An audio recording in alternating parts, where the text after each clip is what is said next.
deep in an underground secret Pacific Island lair, Pop Culture Minefield presents Saturday Morning Funtime. This is the Comic Relief Crusader telling you to get your morning cereal ready, because here we go. I gotta go. Hey guys, we are live, and you caught me on the phone with Keith. Thank God for a moment there. I was like, what is he leaving the show? Hey, wait, isn't he the host? Yeah, but yeah, I was hoping Keith would be here, but Keith is not going to be here today. He is out with his mom. So anyway, I don't know if you even heard it. I don't know if that came over when he was saying, I'm out with my mom. No, we just heard I gotta go. Gotta go. But anyway, it is Easter weekend. Yesterday was Good Friday. Tomorrow is Easter. I don't know if we're going to have a show tomorrow. I've not heard from Daniel.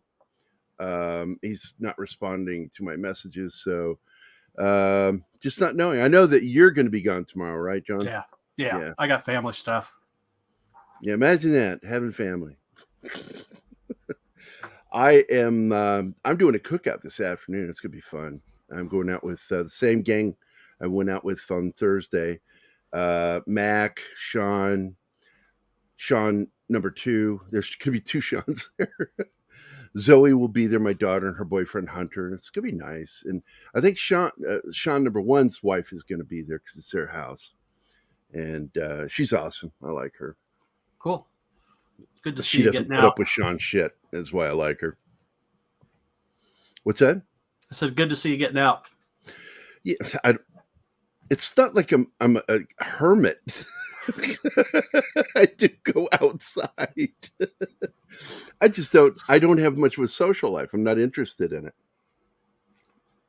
You know, if I could stay home and watch a movie, I'll stay home and watch a movie rather than go out, to a theater. And it has nothing to do with going to theater, because I love going to the movies. What I don't love is spending $30 freaking to see a movie and get some snacks. That's a lot of money. Yeah, it is.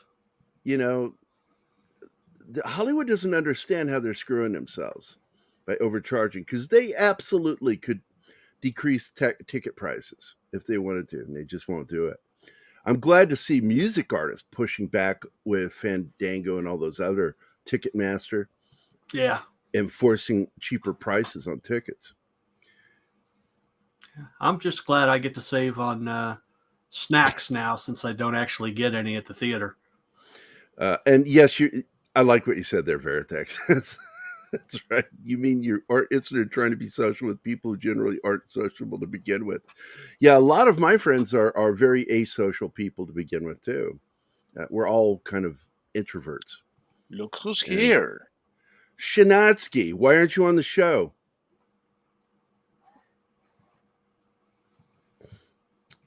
Yeah, I'm waiting for your answer, damn it. I tend to go on Tuesdays, unless it's like a something I want to see on matinees, opening day. Well, Tuesday's $5 Tuesday around here, so $5 to go for a movie, plus $6 for a bottle of water. But that's good to hear, Veritex. That's really good. I'm glad to hear that. I'm hearing a lot of good things about the film. A lot of good things. Once again, the established media critics numbers are low for that movie, while audience reaction to it is high. Yeah. So I don't know. I gave up a lot in December on caring about a lot of it. When David Zaslav made that decision, I just went, what was this? What was all this for? What was all this for?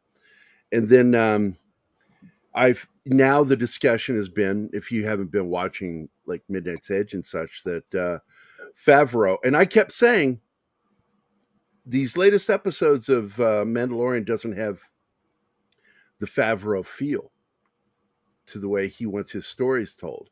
They feel more like Book of Boba Fett. And now we hear there's a chance because he didn't show up for Star Wars Day. And the fact is, everything we've heard is that she's been pushing to get him out. She wants to end Mandalorian and move on with some of the other characters with Filoni in charge. And Filoni is, I don't like Filoni. I've been saying this for a long time. I don't like that guy. He's very duplicitous.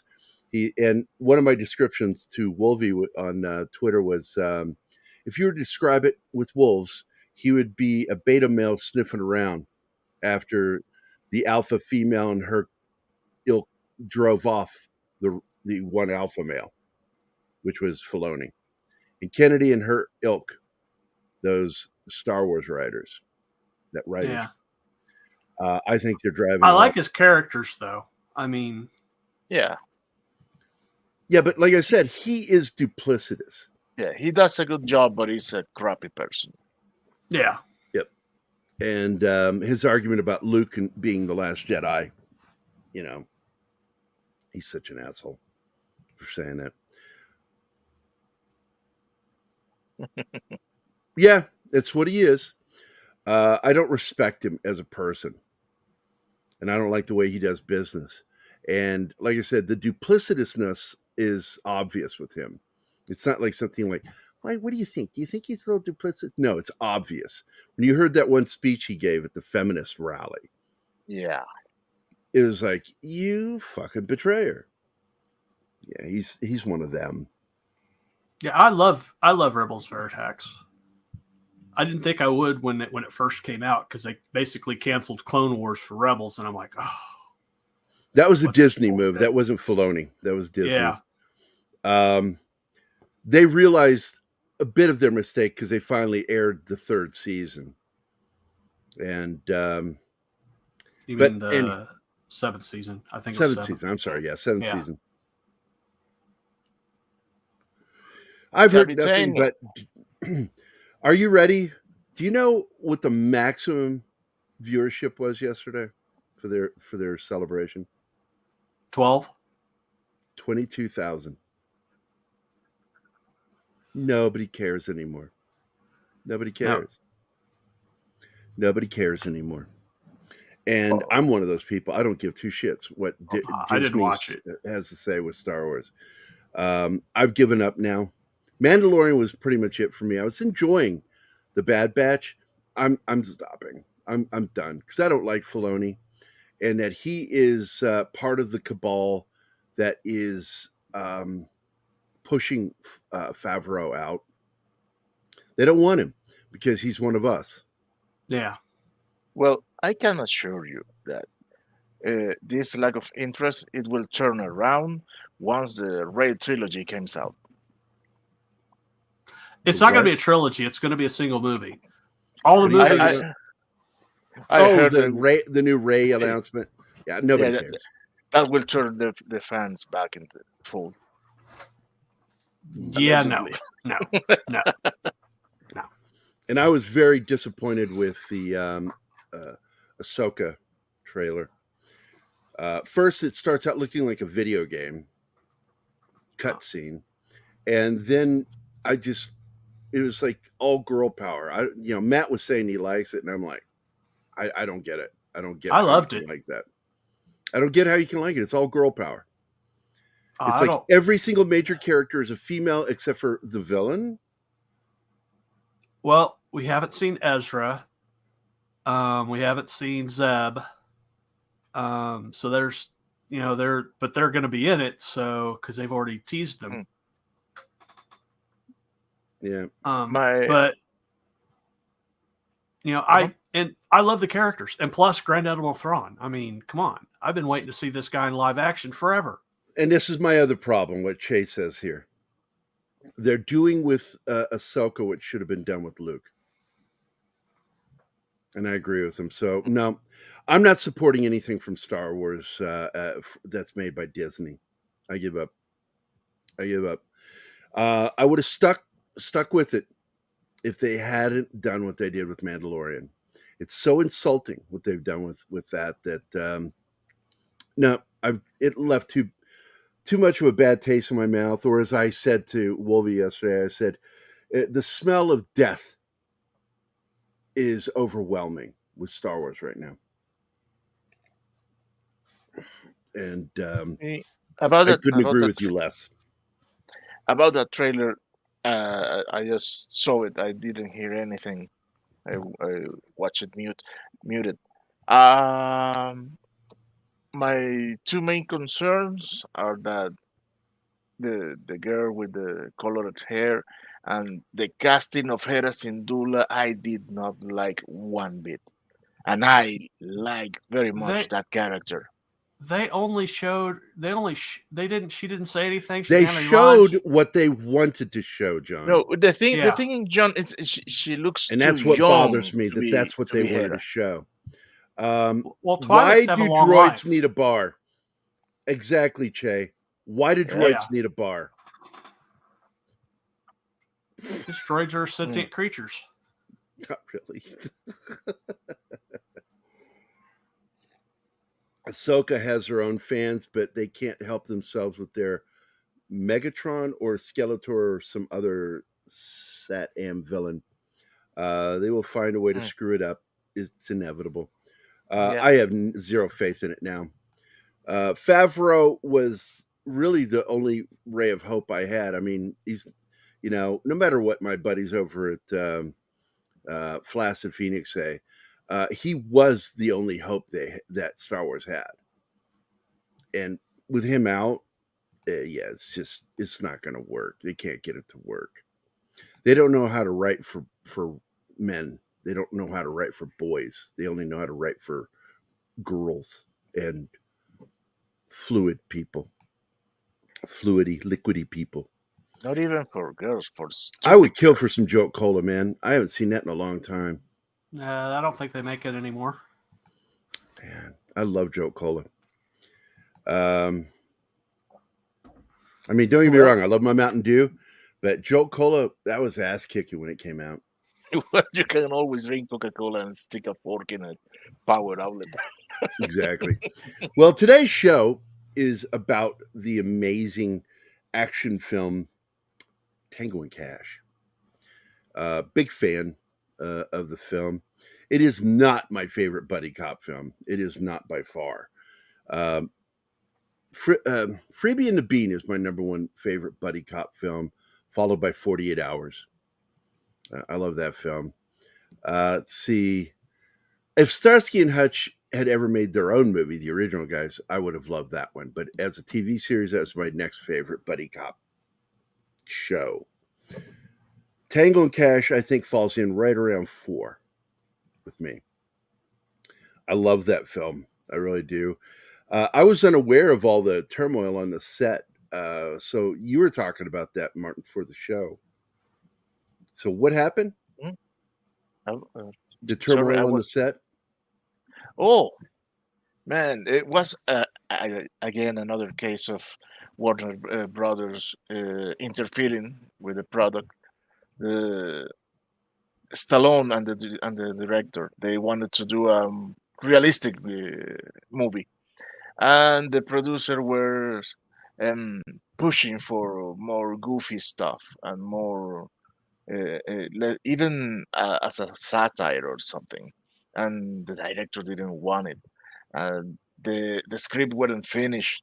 The script where Stallone had to finish the script daily, I mean, and the studio were pressuring for making the movie, yeah, with that complexity in half of the time required, uh, and eventually they fired the director, and Stallone took the reins, and he finished directed unofficially in the meantime, because they brought in another director. Now, I'm going to ask this here. Are you sure that that's really what happened, or is it more like what they tried to say happened with Tombstone, with Kurt Russell directing it when he didn't? No, there was like almost no director. They just kept doing stuff. The director himself, he said, look, Stallone has a say in his fighting, but the guy, he in fact praised Stallone, and he said that if it wasn't for Stallone dedication, the movie would have collapsed.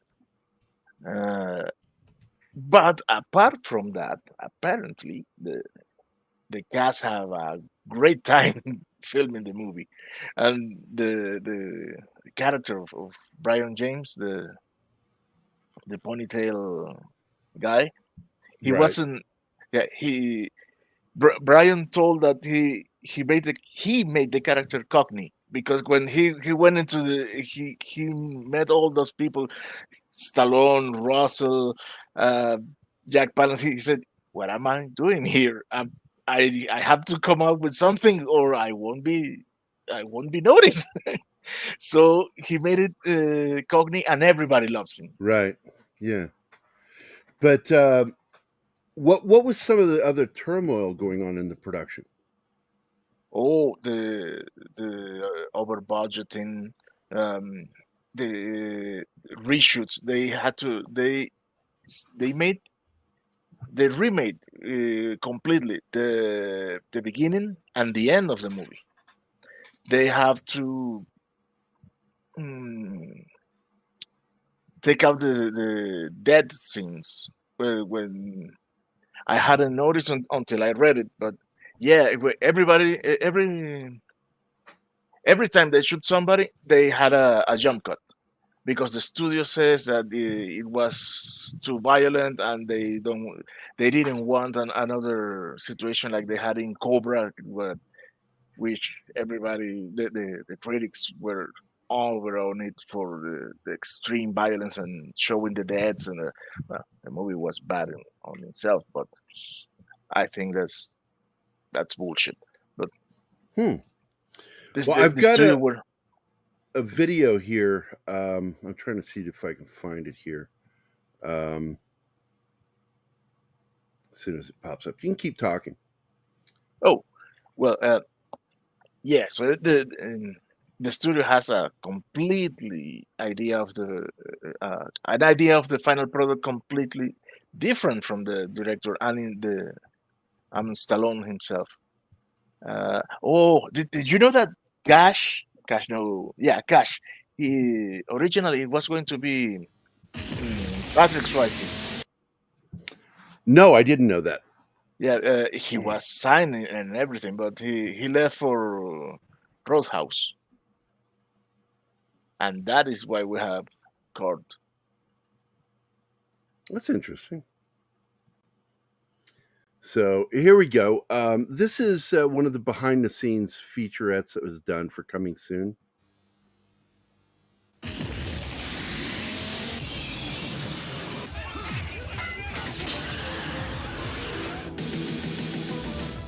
Meet Tango. He thinks he's the best cop in LA. I love the way they promote his character in this. Meet Cash. He thinks he's the best cop in LA. What? Two cops think they're the best and they're going to clash?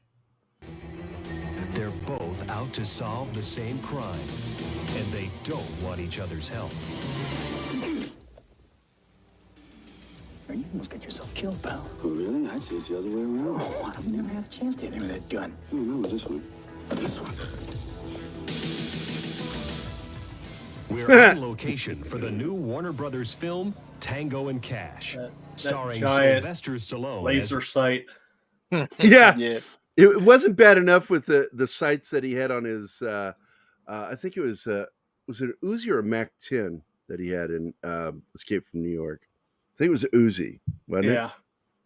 The Uzi 9mm. Ray Tango and Kurt Russell as Gabriel Cash.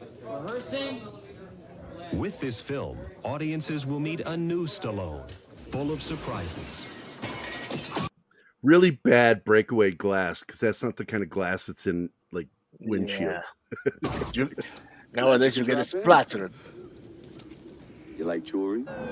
Mr. Tango thinks things out. He's quite methodical, analytical. He's one that is verbal, plots it out, is not afraid to exercise his intelligence. Whereas in other characters, I've been quite physical. Another great actor. Actions spoke louder than words. Here, words speak as loud as actions. Hey, Ray, what's a margin call? That guy. Well, your stockbroker. What, him? Yeah. Yeah, he's in everything, man. I fucking love him. How he gets work as a ginger in Hollywood, I don't know. Is on line 3, says it's urgent. While Tango uses his head to solve problems, Cash uses his feet. And these two reluctant partners are forced to depend on each other just to survive. Sly referred to my character once in a really good way, and that was just sort of Look at that 80s hair. Who's, Bruce Springsteen yeah, with a Bruce badge. Springsteen with a badge. He's just kind of out there. He sort of jumps into the fray and then works things out as they happen. Let's roll cameras. Ready and action! Despite their best efforts, Tango and Cash get tangled up in each other's lives.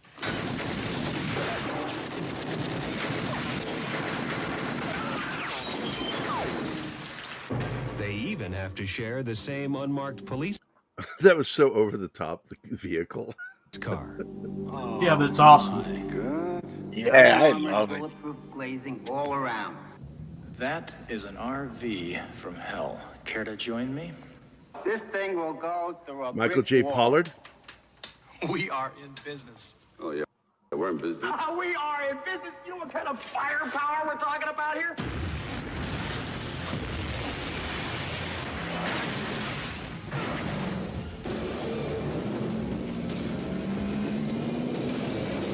Things take a nasty turn when an international crime lord played by Jack Palance steps in. I love Jack Palance, man. He was something else, dude. Tango and Cash.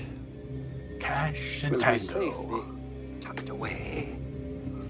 And Tango and Cash find themselves two cops on the run, framed for a murder they didn't commit. They have to clear their names, and the only two people they can rely on in this entire city. They really did. That was Patrick potpourri of Swayze's hair. confusion is themselves. Because everyone's after them. The FBI, the other cops, the bad guys, you name it. Everyone is after them. You know, when we started this picture, it's going to be an action picture, and it's with Sylvester Stallone, so you'd better get in shape. And so I did. And the first day, halfway through the first day, I tore my hamstring running. And ever since then, it's gone downhill for me. I tell you, this is the only movie I haven't got hurt on. His toenails are blue. He's like I'm sorry, he's like the Technicolor peacock. Possible. His arms are green. His feet are black. What's that? No, I was watching the movie and I was seeing that, in certain scenes you can see Russell limping, and now I know why. Yep. Yeah. Yep. Knees are bruised. It's all happened on the Yeah. show. It's been unbelievable. Things really heat up when Cash gets involved with a beautiful dancer played by Terry Hatcher. Only trouble is, Hubba she's hubba. Tango's sister. Did you sleep with my sister? Oh, I don't believe you. Did you bump uglies with my sister? Bump ugly. Did Hey, you? listen, I was so drunk. I don't remember, okay? He ends up getting quite romantically involved with my sister, which only adds fuel to the fire, because I think he's a little unfit, because the first time I find him with my sister, he's wearing a woman's dress. Now you're wondering, well, how did he get into a woman's dress? Oh my God, I forgot. Yeah. Series of circumstances, he ended up going to this nightclub, and to sneak out of the nightclub, since it was surrounded by bad guys looking for him, he had to dress up like a stripper. And I want to say something. It looked a little too good. A little It's too true. good. Because from the waist Oh down, my it's a complete God. buy. I think you could change your name to Kitty Russell and have a whole new career. That's something I want you to know, Ray. If you don't make it back, and I do, I am gonna date your sister.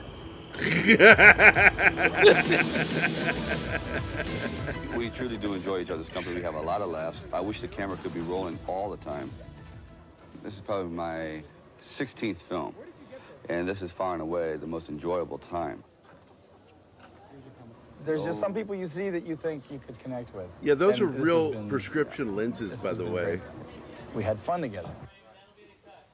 The friendship off-screen comes to life in the movie as these two literally throw themselves into their roles, doing many of their own stunts. When you're having this much fun, who needs a double?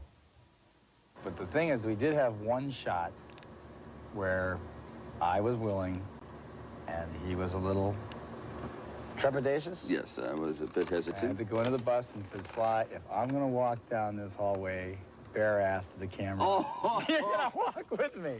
So we had a scene where we had to remember? Yeah, it was great, except he had toilet paper on his heel.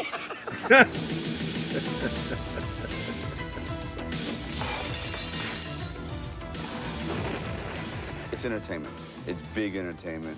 It's robust. It's full. It's I think witty, and then again it has the action and movement with moments of sensitivity. It's a full spectrum movie. They didn't spare petrol. They went for it. I'm gonna go for it! Cash, no! Yes! No! Yes!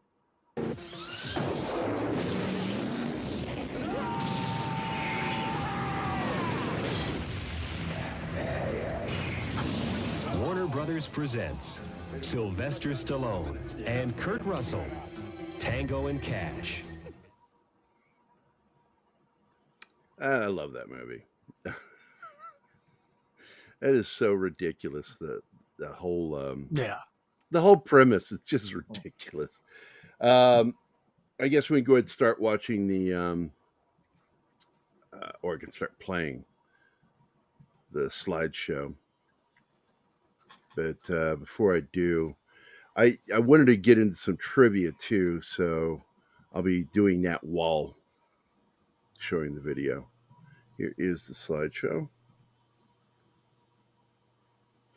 And let's see. You want me to take down the I banner? wanted to do some of the reading here.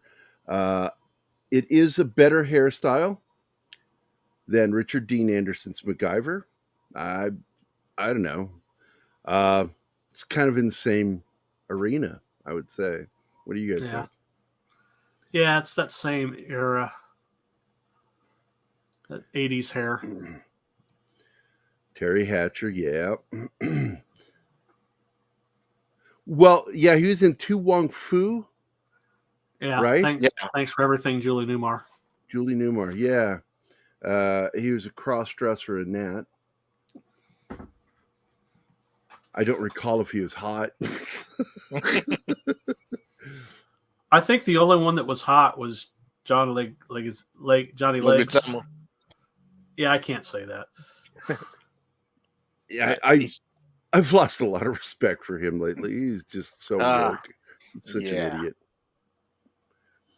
idiot. Wade says, Gary, I want to be Cash. I want you to be Cash. How's it going, Keely Chow? Who else here? We got Andy Morrow, Veritax, Penny, Shinatsky, and Cavatino Cabermanche. And if Penny, if you're still here, would you do me a favor? I messaged your son. He doesn't respond to my messages anymore. Bill was wanting to know if he's doing a show tomorrow because nobody knows if he's doing a show. It would be just fine. Oh my God, Zadar, dude, we lost him a couple of years back. Yeah. 2015, I think. He was the psycho cop. Maniac Cop, I think. What's that? Maniac Cop. Maniac, yeah, psycho. He plays the heavy a lot in movies. Oh, yes. Well, with that jaw. Yeah. I mean, that jaw's so heavy. How does he hold up his head? I think I remember that many people said that he, in real life, he was a very sweet person. That he wasn't. Oh, I've met him at conventions. He's really nice. Very nice to talk to. Let's see. Here's some trivia for you. When actor Brian James, who I knew while he was alive, was originally hired to play Requin or whatever it's called, it was a very small role with only 2 lines. In an effort to give the character something that would make him stand out, Brian decided to speak in a horrible Cockney accent. It is really bad. I mean, it's right in the same ballpark as Dick Van Dyke's Cockney in Mary Poppins. Stallone loved it and rewrote the script to give his character a much bigger role. The same thing happened with Face, played by Robert Zadar, who was originally not meant to appear after the opening scene, but Stallone took a liking to Zadar and thought his appearance was so striking that he deserved a larger role in the film. There you go. Yeah. Now, director Andrei Konchalovsky was replaced toward the end of principal photography by Albert Manoli. In the book of memoirs, Konchalovsky says that the reason he was fired was because he wanted to give the film a more serious tone than the producers wanted.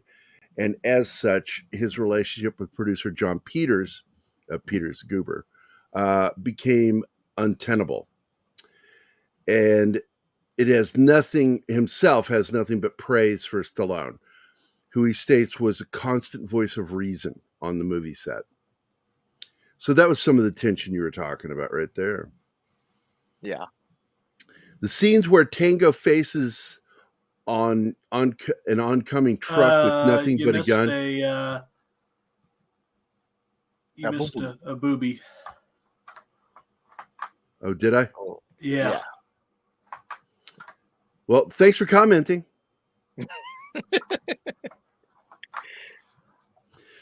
Look, dude, this rendered overnight, and I got up immediately, had to re-render as a video. There was no time to do anything else. I have to sleep. Yeah. Well, fortunately, that's the only, except for the nightclub scene.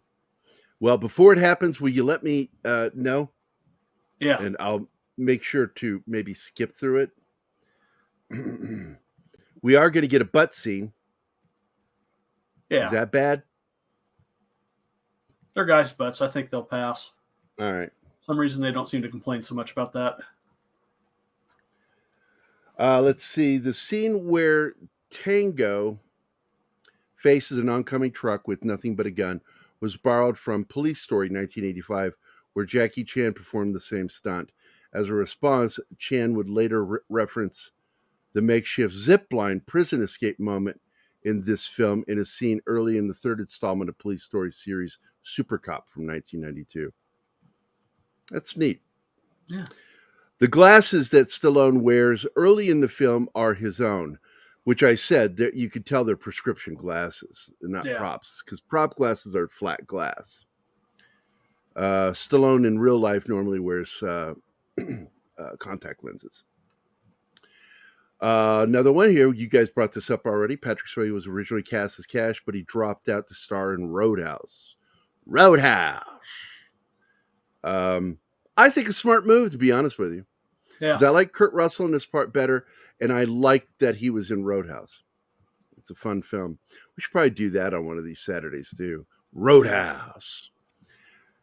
I'm going to have to capture Peter Griffin saying that and play it constantly during the showing of the film. Another one of my mom's favorite movies.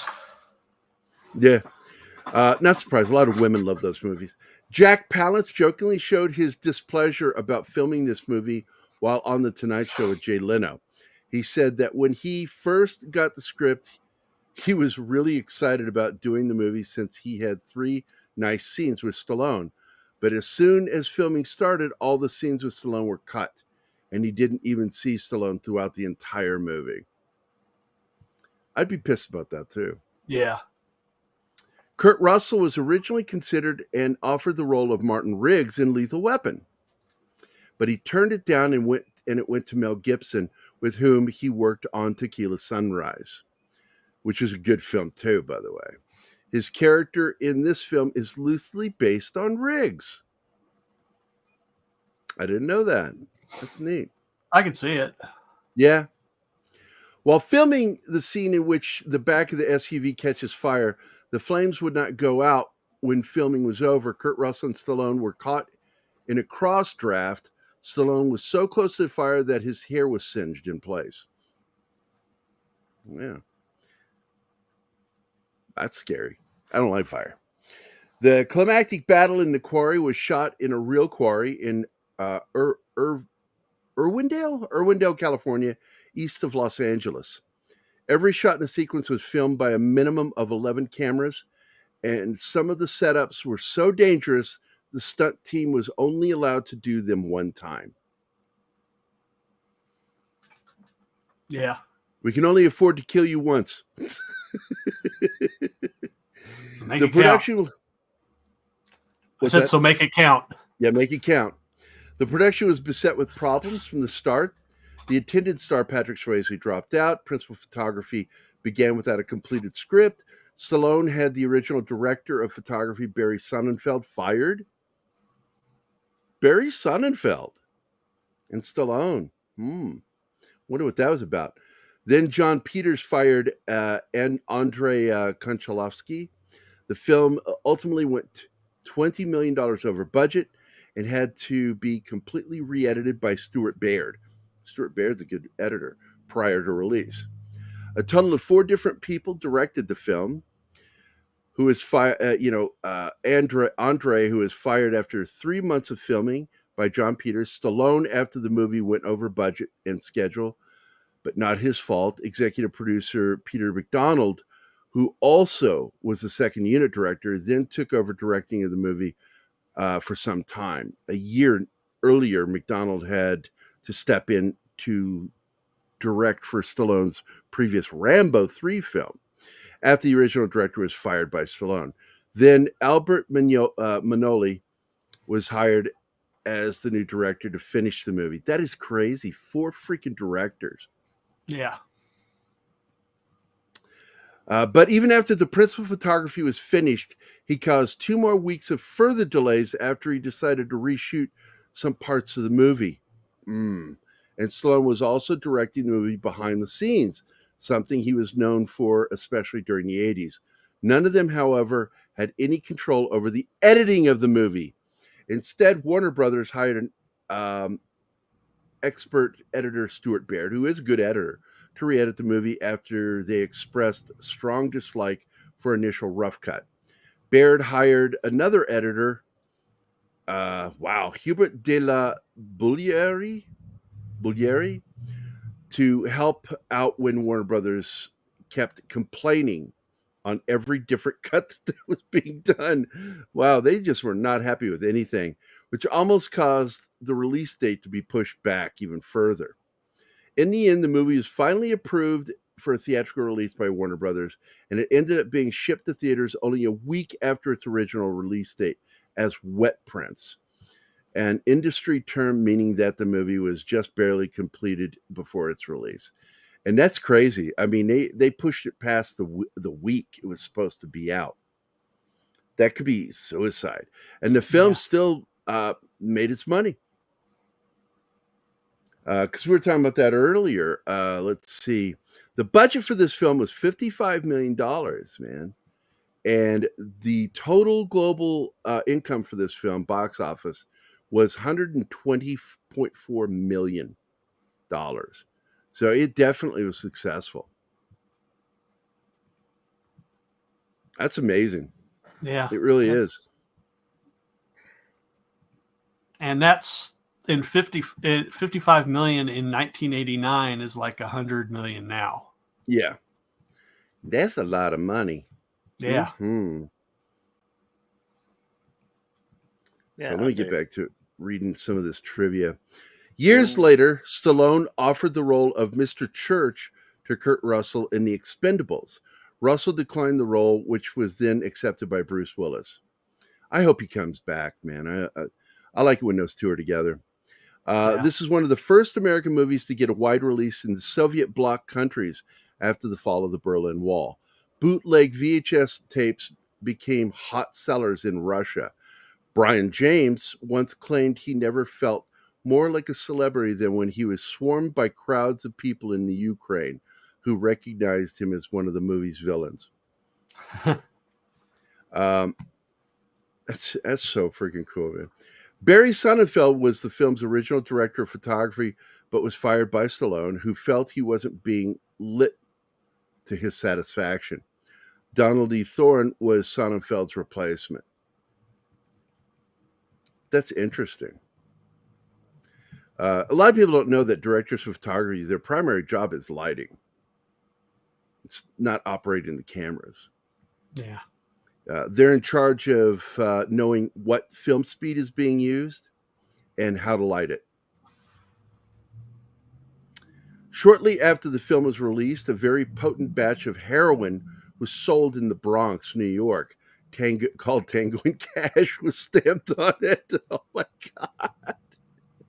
So many users overdose, some fatally, with the New York Police Department drove around neighborhoods using loudspeakers to tell people not to use this batch. Please don't shoot up with this stuff. This was reported on all the flagship networks. Wow. Thankfully, that didn't hurt the movie. Gary Ching provided additional music. Harold Faltermeyer would not return to rescore the final reel of the film because it was constantly being edited. This is a problem we've talked about with John Carpenter, because Ennio Morricone refused to ever work with Carpenter again because of his frustration with him over the movie The Thing. Because he was editing all the way to just before it was meant to go out in theaters, making changes. Originally, the part of Catherine, Tango's sister, was to be played by Daphne Ashbrook. She was supposed to be Tango's biological sister, possibly an adopted sister or a foster child his parents took in. But when they decided to make her his actual sister, they recast the role with Terry Hatcher, who slightly resembles Stallone. One of several films to be turned over to editor Stuart Baird, who came onto the project as the editing doctor when Warner Brothers was displeased with the rough cuts that were being shown to them. One of the monster trucks at the quarry scene towards the end of the famous Bigfoot truck, although it's painted different colors than the trademark blue color and does not feature any Bigfoot decals, it was confirmed later that it was in fact the Bigfoot truck by owner and original monster truck Bob Chandler. Makes sense. Yeah. I think it's the one that showed first when it's the explosion and shit behind it. Yep. Yeah. Jeffrey Boehm, who worked on the scripts for two of the Lethal Weapon films, was one of the writers who did a rewrite of the script during the movie's troubled production. But because he either didn't like the draft he wrote or the film, he refused to get credited. That happens every once in a while. My buddy Daryl Cheney, he tried to get his name off of, what was the Escape from New York one, where there's the kid with the special powers, and what is his name in the movie? I forgot his name. Jason Voorhees comes back from the dead, and my buddy Daryl Haney. I'm sorry, what was his name? Daryl Haney. I've known him since the 80s. We're friends going way back. And you mean Virginia. Jason Takes Manhattan? No, it's not that one. I think it's the one before it, isn't it? It's where the little girl with the Shining in it, and they screw everything up in it. It's just, all I know is he didn't like it, the final cut, and he wanted his name removed. And contractually, he was obligated to have his name mentioned, so otherwise they could be sued. So they left it in against his wishes. The sound effect used for Tango and Cash's truck in the quarry is the same as Luke Skywalker's land speeder in Star Wars: A New Hope. It just says Star Wars. I'm reading this thing, and it's like, I hate it when they do that. Yes, we know they call it A New Hope after they, George decided to start numbering the films, but we still know it as Star Wars. Just like when you say Star Trek, we don't think, does he mean Next Generation? No, we know you mean Star Trek. Yeah. Kurt Russell and James Hong were also in Big Trouble in Little China. That's right. See, now it's shit like this that really pisses me off. He was great. Tango's call sign by the dispatch is 20 William 12, the same call sign used by Martin Riggs and Roger Murtaugh in Lethal Weapon. Sylvester Stallone and Kurt Russell later co-starred in Guardians of the Galaxy, although they don't share any screen time. The film's title during production was The Setup. Was featured on the comedy podcast How Did This Movie Get Made? This was the final film of the 1980s to go into theaters. That's huge. Yeah. There was a rumor that Arnold Schwarzenegger was considered to play the part of Gabriel Cash opposite of Stallone, as Ray Tango in the effort to get them together, but it wasn't true. It was not. It was a lie. The tank-like SUV in the film, with the windshield shape resembling the Chevrolet Lumina APV minivan, was built from a 1988 Chevrolet K2500 truck. At the same time of the film's release, the vehicle resembled the 87 Chevrolet Blazer. The XT1, which is a GM concept planned as a crossover, like an SUV powered by a Chevrolet engine, the 4.3-liter V6 engine. The engine block and cylinder heads were cast in aluminum alloy.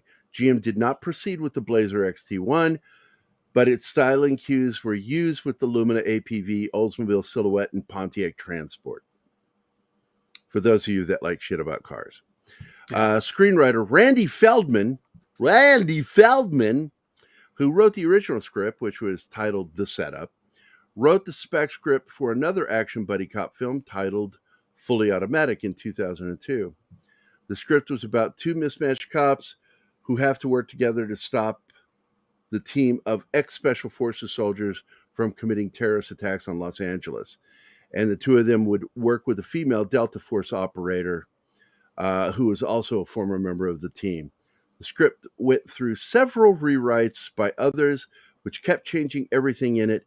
And due to some rights issues and other problems in which the producer felt of the film, Joel Silver, got into, the movie was completely canceled back in 2012 and was never made. Even though the movie was written and filmed as a relatively normal R-rated action film, Warner Brothers was very concerned about graphic violence due to their many battles with the MPAA over their film Cobra with Stallone. And Stallone's most recent film with the studio. As a result, the final cut was careful to reduce the impact of any death scenes so the MPAA would not have any reason to give them the X rating. When the board screened the film, it immediately got an R rating. And one of the things that they did was they did what's called quick cuts. They would cut away right after somebody got shot. Let's see. Here is a list of actors that were all considered to play the part of Gabriel Cash. Michael Biehn, Pierce Brosnan, Kevin Costner, Harrison Ford, Richard Gere, Mel Gibson, Don Johnson, Michael Keaton, Ray Liotta, Liam Neeson, Michael Nouri, Gary Oldman, Robert Patrick, Bill Paxton, Ron Perlman, Dennis Quaid, Gary Sinise, Bruce Willis, and finally James Woods. God, yeah, they still got the we best got one. lucky. What's that? Got lucky. We got lucky. I don't see any of those guys being Cash. Maybe Bill Paxton. I could have. Mel Gibson would have done it. Mel would have done good in that part. That just would have been Riggs 2.0. Yeah. During production, Sylvester Stallone was also involved to star in an adaptation of Don Pendleton's The Executioner's novel.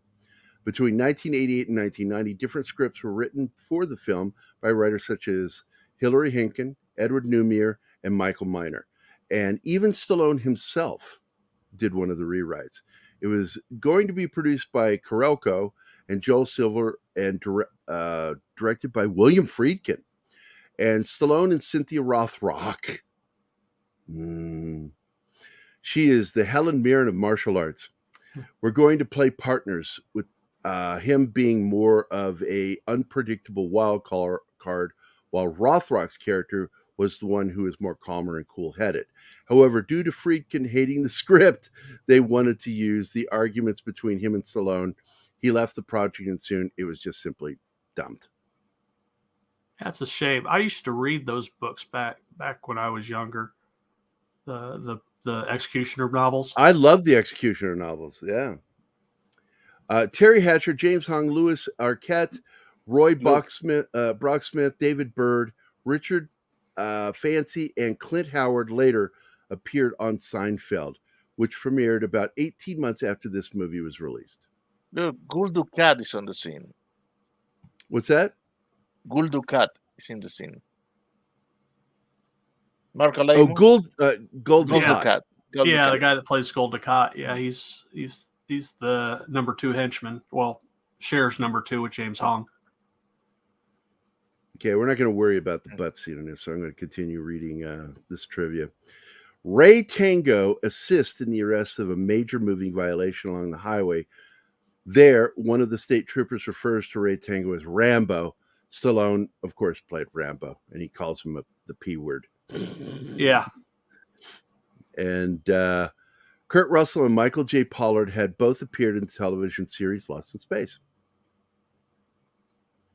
In the courtroom conference room, prior to accepting a plea deal, Tango and Cash argue about who will make a speech in the courtroom. Tango reminds Cash that his birthday is August 16th. Elvis Presley died on August 16th. Yeah, okay, so Kurt Russell was in it. It happened in the World's Fair with Elvis, and he played Elvis, or a lookalike character, in numerous times. He played Elvis in the Elvis made-for-TV movie. Yeah. It was his first major playing as an adult actor in a movie, and it created a relationship between him and Carpenter, because Carpenter directed it. And but the movie that got him to slough off his Disney stink from, being a big major, star in Disney movies and TV shows, was when he did The Deadly Tower, where he played, I just forgot his name, the sniper that sat up in the Texas Tower. Yeah. And he played that character, and he was a murderer. It was a big move on Kurt's part. Hey, Mike's here. In the house. We've had a lot of people come in. Yeah, send Mike an invite. Feel free, because I'm reading. So if you see something, please, people, just please announce him. Say hi to him. Okay. Feel free to. Pat Valance came up with the idea of his character's use of rats.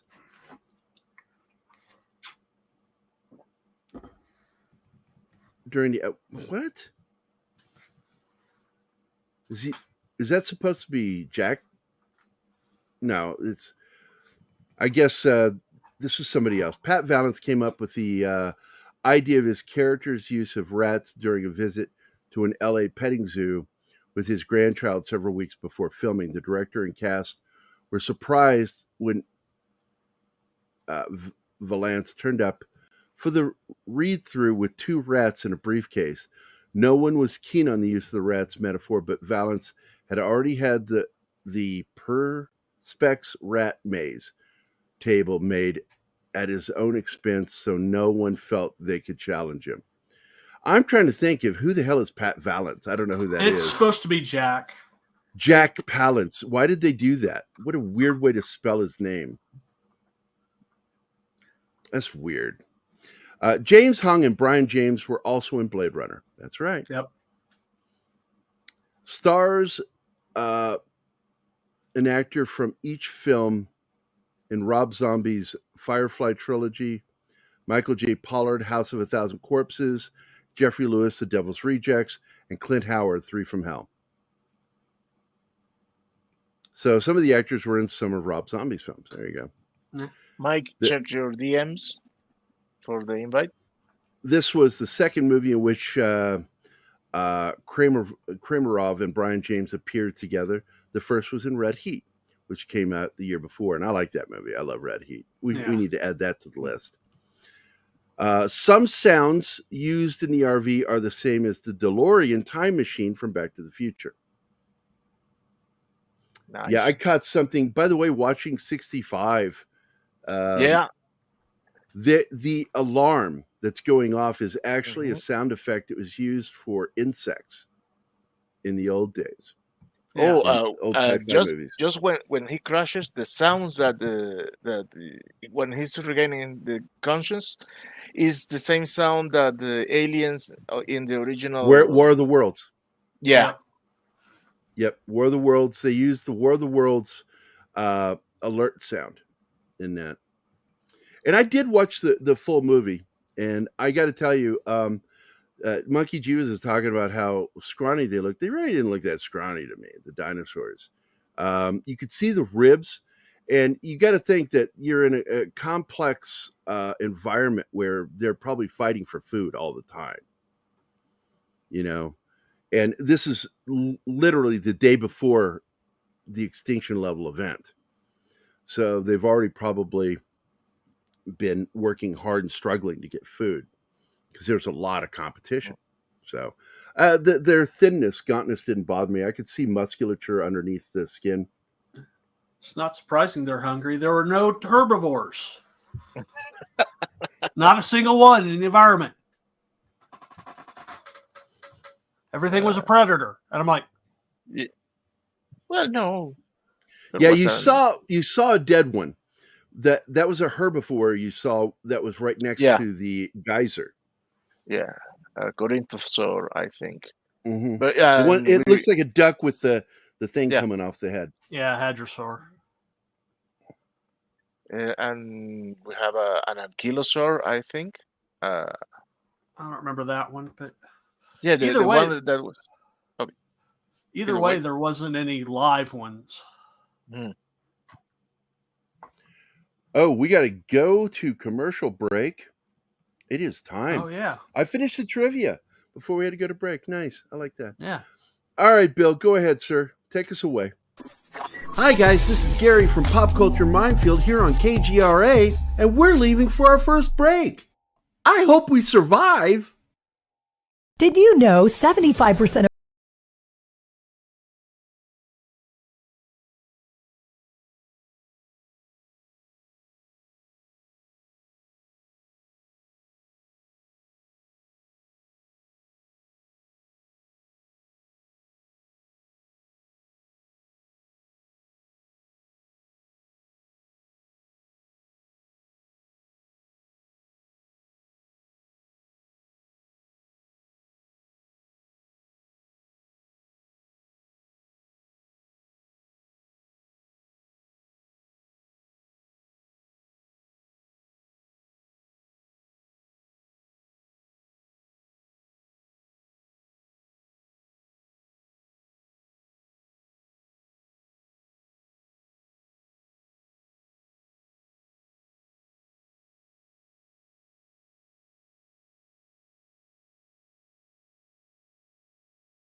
Hey members, the new KGRA DB app is now available on iOS and Android devices.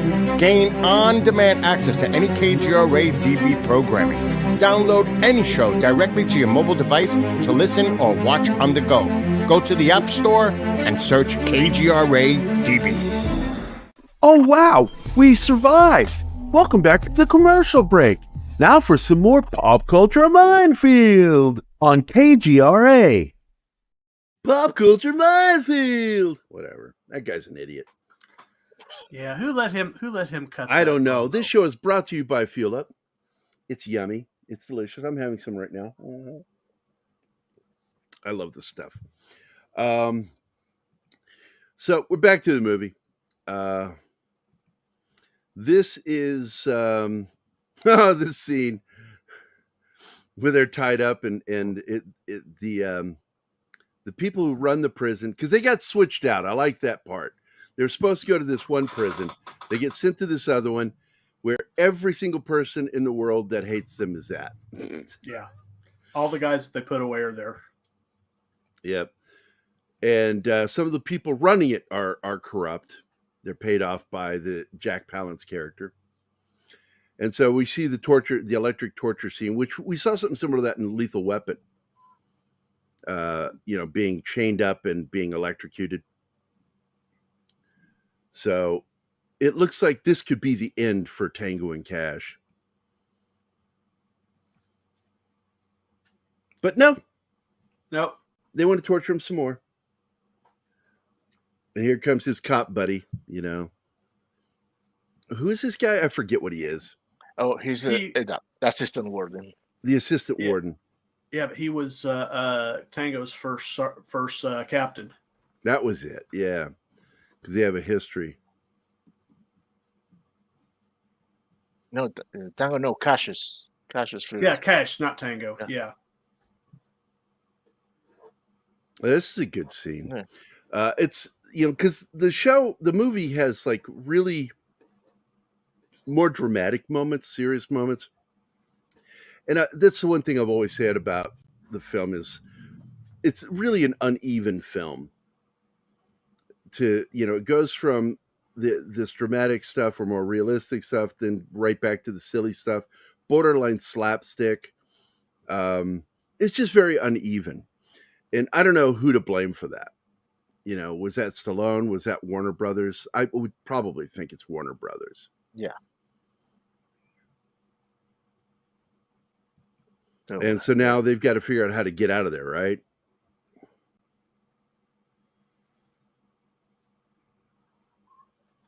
Oh yeah, that was a sarcastic comment from Tango when Cash said we have to just escape prison, and he said, "Well, I will spoon a tunnel."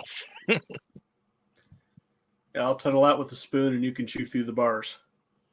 Chew through the bars. When Tango and Cash escape from the prison, here's some more trivia for you.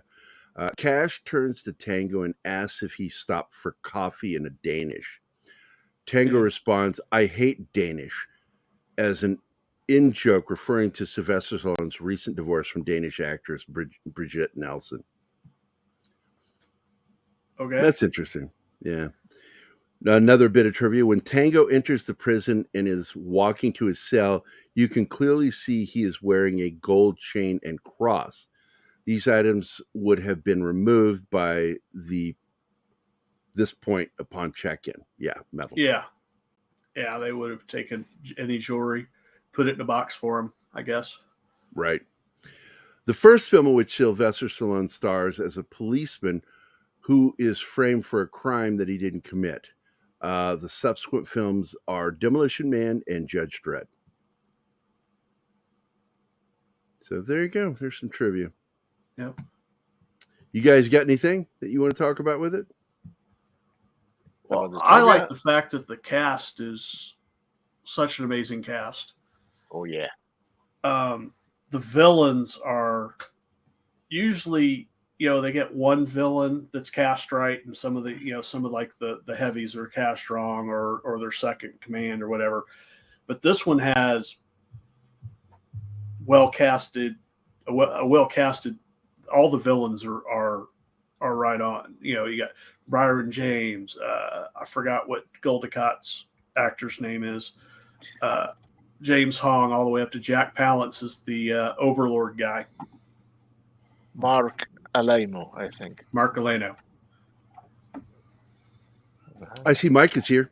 Yeah. Yes, you do. Hey, Mike. Yo, dudes. What's up? Just talking a little Tango and Cash. And I will tell you that back in, was it 2019, Stallone really wanted to do a Tango and Cash sequel. And Kurt Russell said no. Huh. Shame. It's kind of sad because he just didn't feel. Here, I'll read the article, just part of it. Let's see. Stallone was obviously returned to the well a number of times already through his career, bringing characters like Rocky Balboa, John Rambo back from cinematic oblivion. And in an interview with Fandango, Stallone talks about wanting to resurrect his uptight cop character from Tango and Cash, Lieutenant Ray Tango. Quote, "I would do Tango and Cash in a second. I know with Kurt Russell, it's not about a caper. It's just us doing our thing." But Russell said, "I don't know, Sly.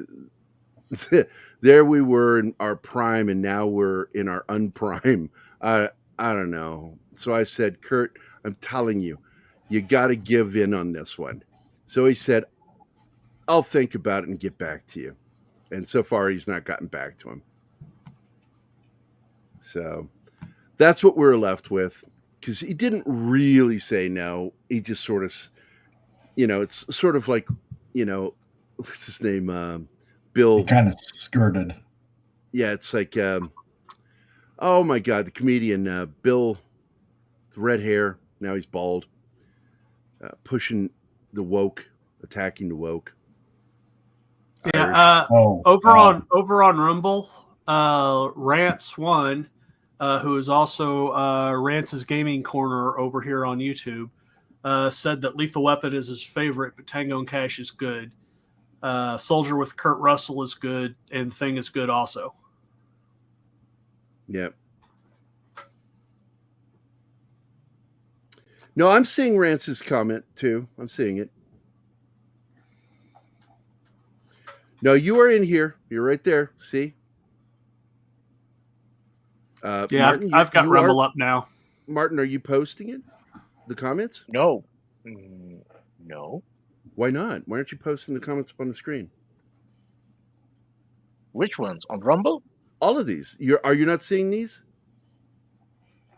Yeah, and I went to Rumble and I'm trying to find the stream and I can't find it. No, I'm talking about on our screen here in StreamYard. Yeah, I don't think Rumble comments come over on StreamYard. Rumble comments don't show on StreamYard. I'm in StreamYard and I'm looking at it right now. Well, no, those are his comments in YouTube. Yeah. He has comments on Rumble that I just read. Oh, okay. Then no, they're not showing up. No. Sorry, Rance. We don't get them in StreamYards. That's a fault of StreamYards. I don't like that. They finally fixed Facebook to where we can now see the names of the people on Facebook when they post. Yeah. StreamYard, for what they charge, they really screw up a lot of stuff. Get it together, StreamYards. Chase says he doesn't think they can even post comments on Rumble. No, you can. Yeah, I posted comments on Rumble.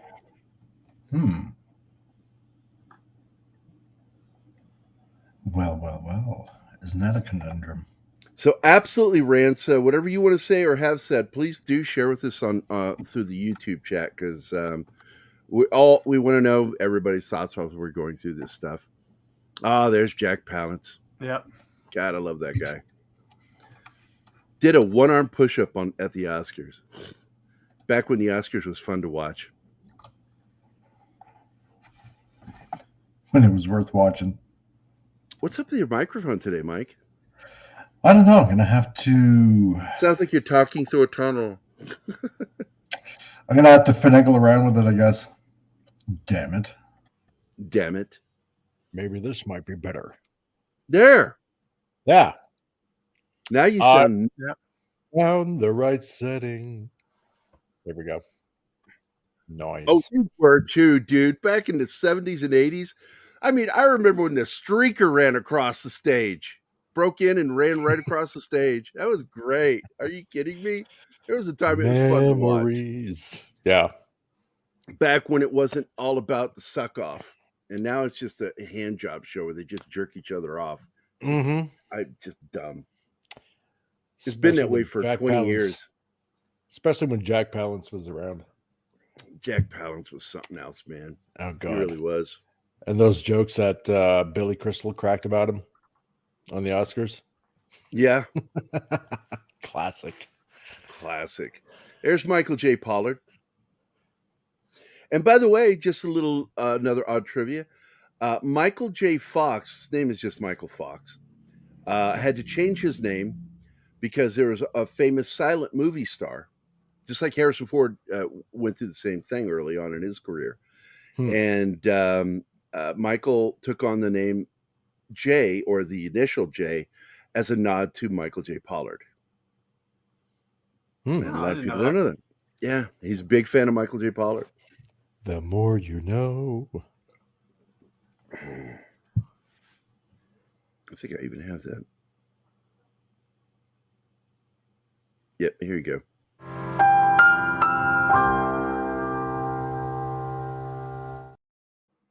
There you go. So, any more stuff we want to talk about, guys? Or should I go pull up some more trivia? Trivia is always fun. Yeah, Rance also on Rumble says Death Wish, that's a movie. And yes, it is.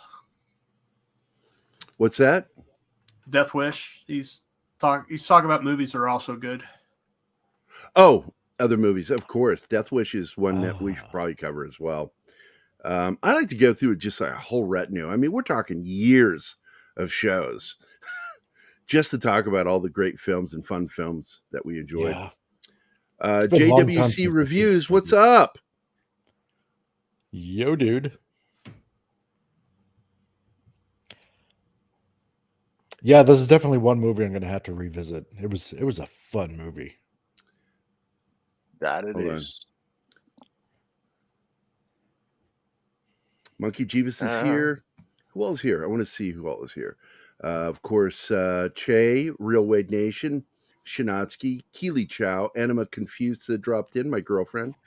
Oh, isn't that so nice of her? Dragon Ruse, War Monkey. So it's a House of Monkeys today.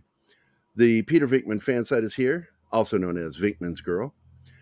Geek Daddy is here. Lord Thoth, all hail Lord Thoth.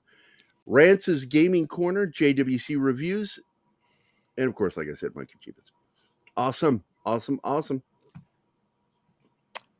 we got Penny, and we got Veritex. Now, we're at the dance club scene. I need a warning. Okay, yeah. Sorry, I was looking at Rumble. So it's when they go back to the back. It goes when they go after she distracts the cop, and goes back to the follows the wind machine back up the ramp. Is when they cut to that scene. All right. Oh, somebody's very happy here. Yeah, Terry Hatcher. Oh, wow. TV's Lois Lane. I totally forgot that she was in this. Yeah, she was cast in a role as I was reading the trivia about the film because she resembled Stallone more than the previous actress. Yeah. All right, tell me when, and I will do a jump. I wish see. Okay, now she's distracting the cop. Now the cop's getting in trouble for getting distracted by Terry Hatcher. Can't blame him.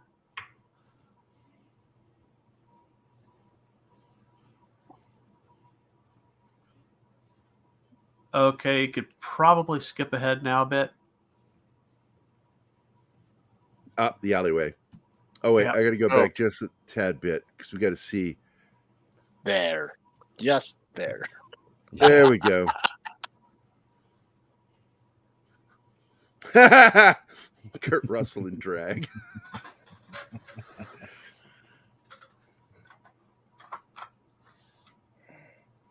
I remember Bugs Bunny doing something with the Oscars ever since I've always thought it was a joke. Bugs Bunny was a notorious drag queen too. Oh, yeah. Terry Hatcher wasn't in Demolition Man. It was Sandra Bullock.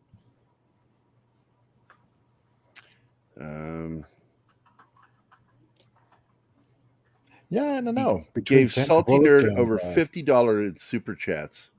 Who are we talking about? Should be Danny. Oh. If I remember correctly, Michael Keaton's real name is Michael Douglas. I wouldn't be surprised. A lot of actors legally need to have to change their names, not just because they want to. Harrison Ford used to go by Harrison J. Ford.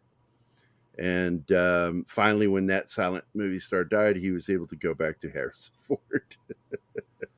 JWC Reviews had a question for us. Yep. What was it? Oh, there's this one. Tell me, what genre of movie in which cultural era was the best? I love the Reagan-esque action genre of the 80s. Look, man, you just nailed it. That's my personal favorite. I liked 80s horror, I liked 80s sci-fi, and I liked 80s action films. Yeah. They had we had some of the best stuff going on. And there just felt like a freedom. And even in the music industry, you had the most innovative songwriters between 1979 and 1989. Yeah. Everything was pushed to 11. From the late 70s all the way up until the early 90s is the best era for Yeah. pretty much everything.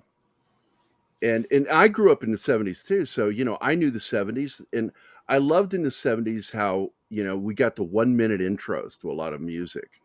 And it's something, as a musician myself, when I'm composing, I always have 1-minute intros to every song that I ever write, because I love that.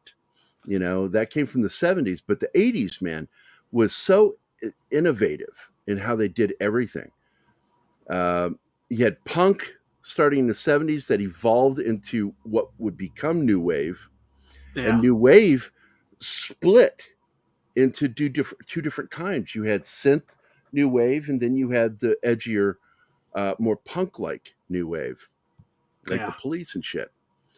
But good stuff. Good question, dude. Good question. Shay, one of my favorite movies of all time is an 80s B-budget, a B-rated movie called Battle Beyond the Stars.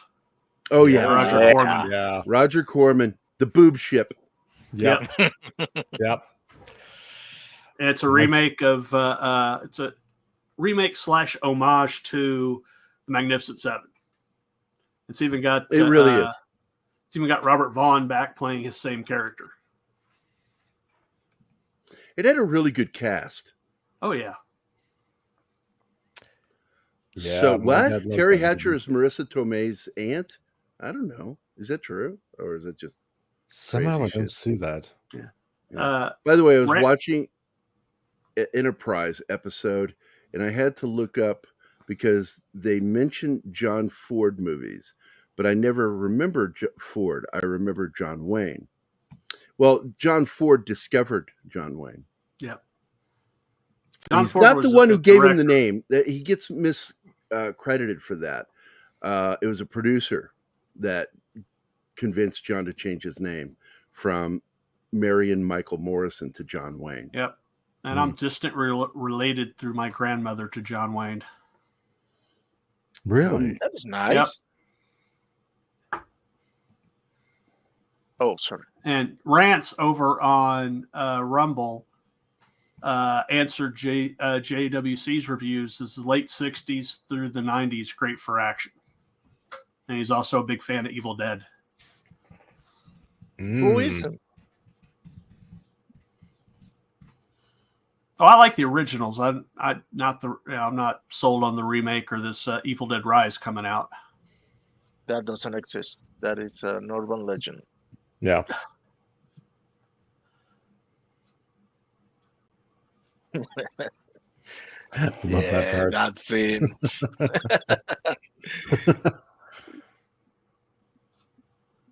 I like this view. It's great up here. Yeah. Yeah. Yeah, I'm looking, and I don't see anything on what they were paid for their roles in this. I am not seeing anything on that.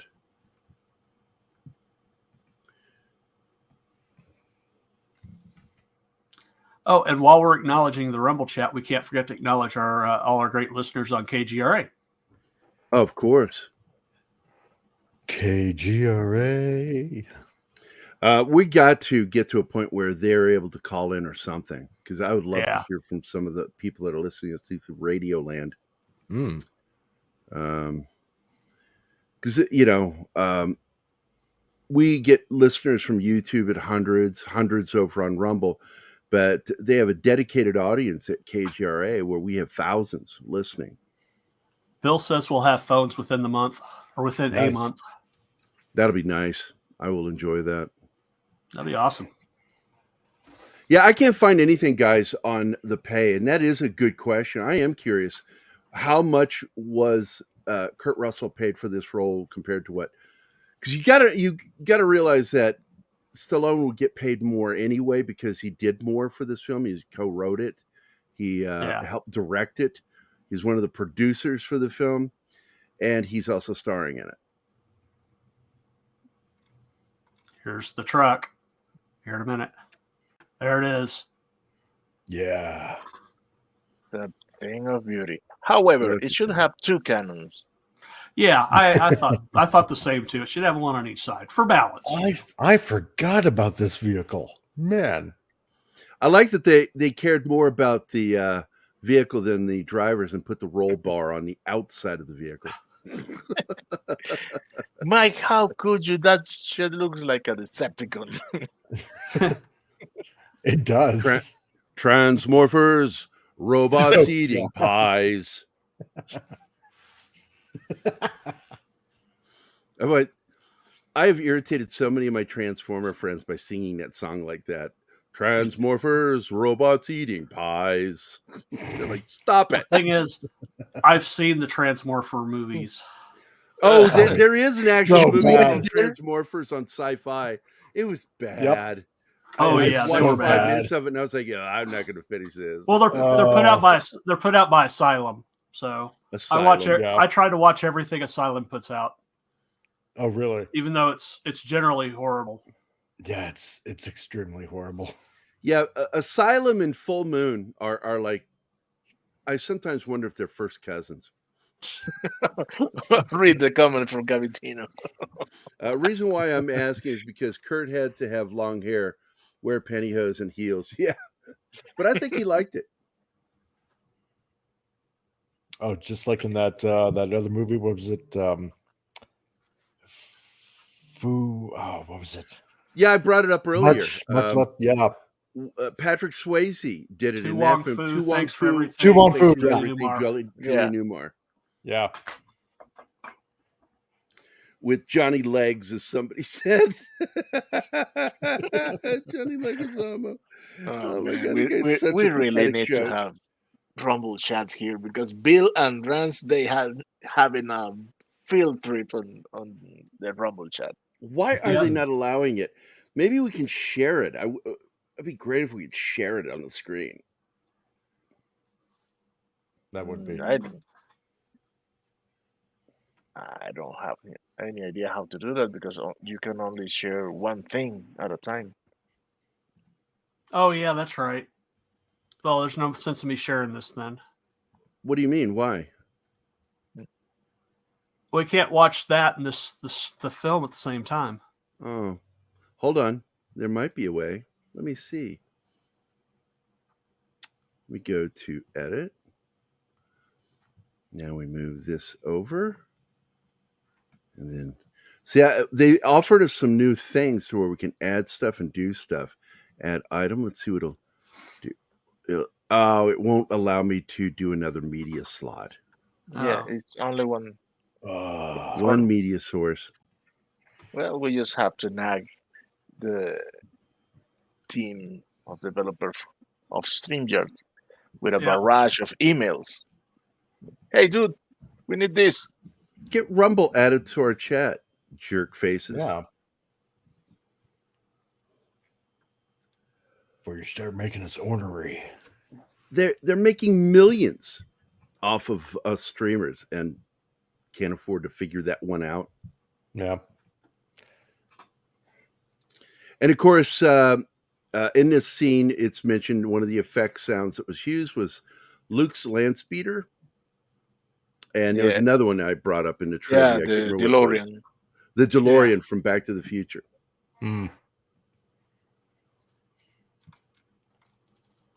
And this stunt was so dangerous at the quarry, they set up a bunch of cameras because they could only do it once. There was so much fear over how dangerous the stunt was.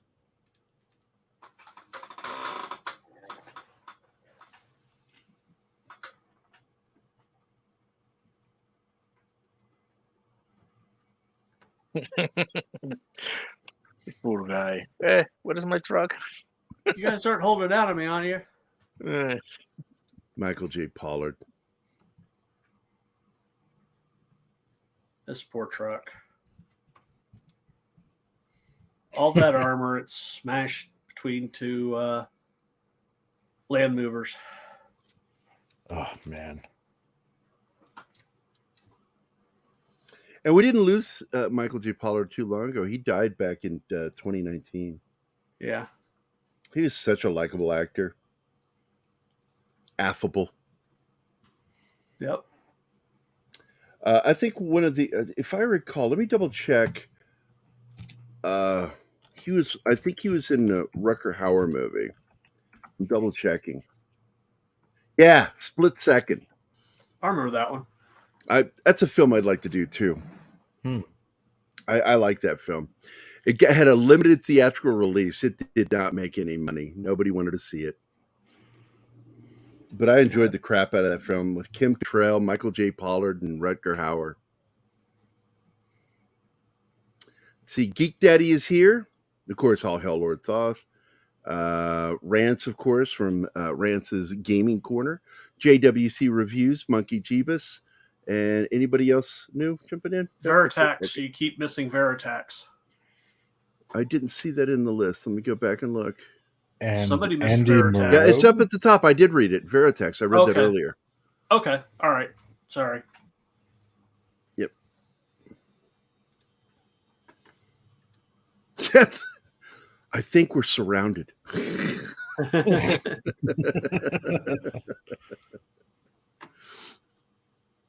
Oh, of course, Gavitino. No doubt about it. That shit couldn't be done today. Yeah. Now Rumble's talking about the benefits of Practical effects. practical effects versus CGI. I am absolutely more of a practical effects guy. If you can do it in camera, do it. Do it.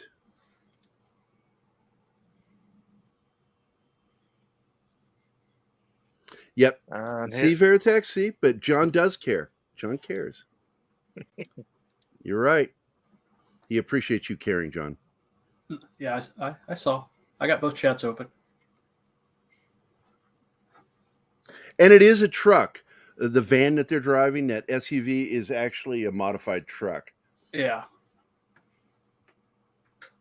These guns were crazy, dude. Talk about something people would want to ban today. Not Got Kurt two. Russell. He's a gun enthusiast. Yep. Yes, he is. One of us. One of us. Gobble gobble. Stallone, on the other hand, is one of the anti-gun guys in Hollywood. Hey, Dennis here. Dark Knight. The Dark Knight. Well, you need to watch more movies, dude. I wasn't giving you shit at all. Not yet. No, I really wasn't. All I said was for your mom to pass a message on, because Bill wants to know if you're planning a show tomorrow, because it's, Easter Sunday. We saw Tango and Cash, son. That's right, Penny. You tell him. Crack Kind of that weirdo. whip. What kind of weirdo hasn't seen Tango and Cash? Monkey Jesus. Burn! Oh my goodness. Oh my god. That hurt my face.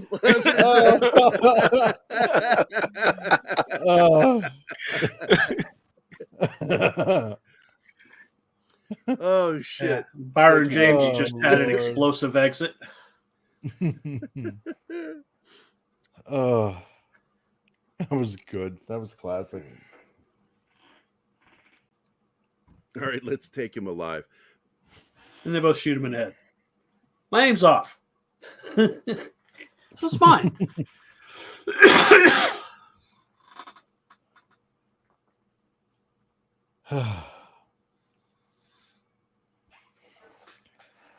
Yes, the Hall of Mirrors trope. Of course, anytime I see a Hall of Mirrors, it makes me think of Enter the Dragon. Yep. Even in horror films. Seriously, anytime I see a Hall of Mirrors being used, it just makes me think of that moment with Bruce Lee in the mirrors. Oh, confession time. No, I have not introduced her to this film yet. No, she's gonna love it, man. I always think of that 60s Spider-Man cartoon when I think of Hall of Mirrors. With that one with, I believe it was Mysterio?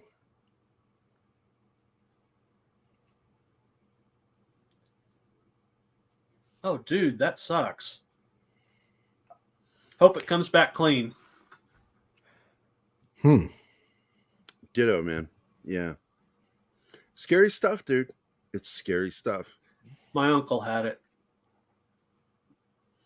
Testicles or testicular cancer? Testicular cancer. Of course he had. I know that was a joke, but it was also like I wasn't sure what you meant. Who don't like Stallone? I'll die. She doesn't like Stallone. It's true. It's true. Don't like Stallone. Don't like Arnie. That's a tough. situation. Yeah, Rants over on Rumble said that those guns were used a lot in 80s movies. Oh, yeah. I'm not sure what they were because I can't really see them that well. I know that in the 80s, like the more futuristic weapons were coming out of Europe. Yeah. And like Heckler and Koch and such. They had some really amazing looking weapons. Like that one that used caseless ammo. Mm-hmm. I'm a big fan of the bullpup design. Yeah. With where the loading is going on behind the pistol grip. And some of those are caseless rounds that are used in the bullpup method. But yeah, big fan. That was the end, guys. God, I love that movie. Tango and Cash had some great stuff going on in it, and it's really sucks to find out that they had so much difficulty in getting that movie made. I hope it's a false alarm too. Yeah. Yeah. Yeah, don't worry, man. Either way, you will always are in our prayers, the one who prays. Yeah, Rance is saying he bought a Beretta 92 FS because of Tango because of Lethal Weapon. Ooh. I'll tell you what, though, Lethal Weapon did not sell me a Beretta. I still think that's a piece of crap pistol. And that's what Riggs carries. 9mm Beretta. If it's not a Desert Eagle, I'd rather have a 911. You know, a lot of people misconstrue that because they say it's a 50 cal. It's a different kind of 50 cal. Yeah, it's 50 Action Express. But you can also get it in 44 and 357. Yeah, it's the girth that makes it a 50. Yeah. It's still out. Oh my God, it still hits like a hammer though. Don't. Yeah. Somehow I don't want to get shot by it, John. I'm not saying I want to be shot by it. Feel that girth going in. Oh my God! I felt every inch. Oh, crazy! And you felt it going out. It's like my friend Chris. He's come on Dangerous Nerds. Come on Dangerous Nerds. He's been on Dangerous Nerds with Don and me once. I had dinner on Thursday with his brother Sean, and that's where the cookout is today. After the show, I'm going to Sean's. But Chris, his brother, is a former Army Ranger, and out on the front lawn of the farmhouse where we all used to hang out and skate and shit and do crazy shit, I heard Chris yell, "Yeah, I only got 2 inches, but I throw it like it's a foot." God. I got the Irish curse. Oh, God. My friends are so weird. Oh, it's not the size of the army; it's the fury of the attack. Oh, that's a new one.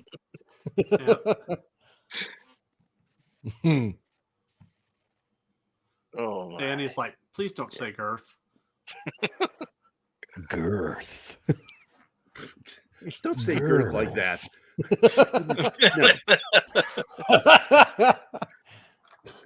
Girth. That freaks me out a little bit. A little bit. Just a little bit. But look, I would love the idea of a sequel. I'm totally agree with Cavitino. FN 57. Although I've not had the opportunity to shoot it, Smith & Wesson have their own 5.7 handgun now.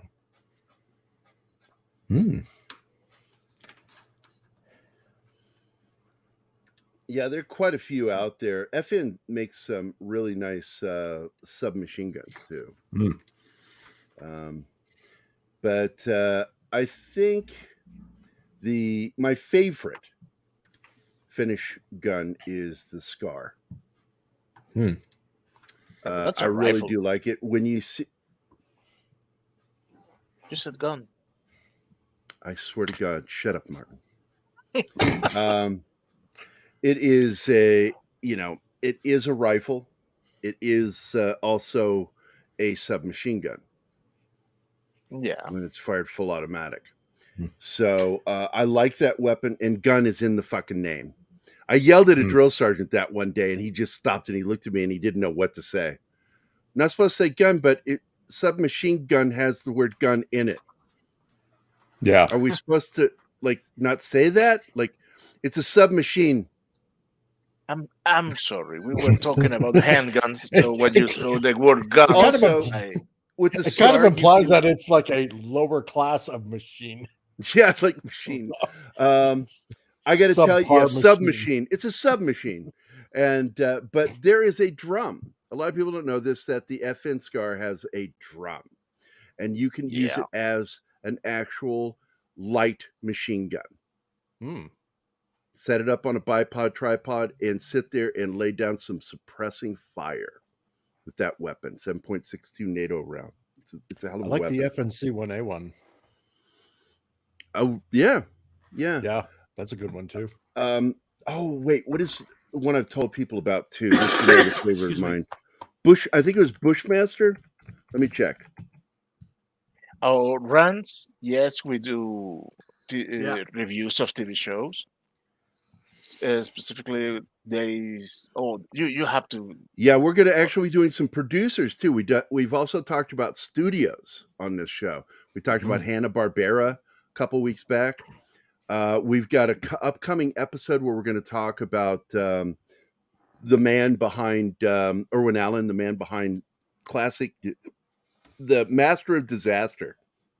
Irwin That's Allen. what he was called, Irwin Allen. But he was also famous because he did several sci-fi shows: Time Tunnel, Lost in Space, Voyage to the Bottom of the Sea, the movie, and then the TV series.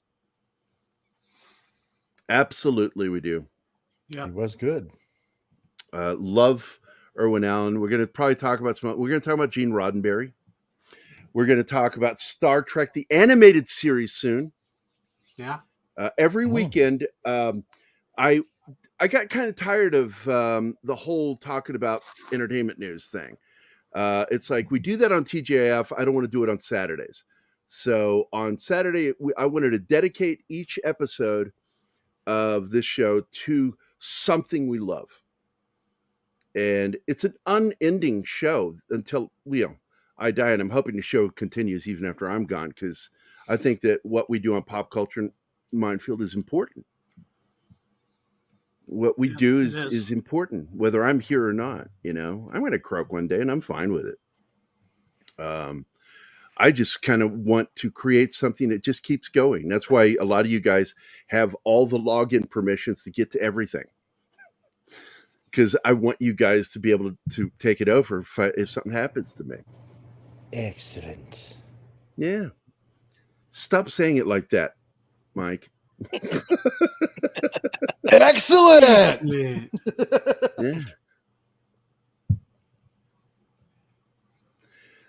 I love animation.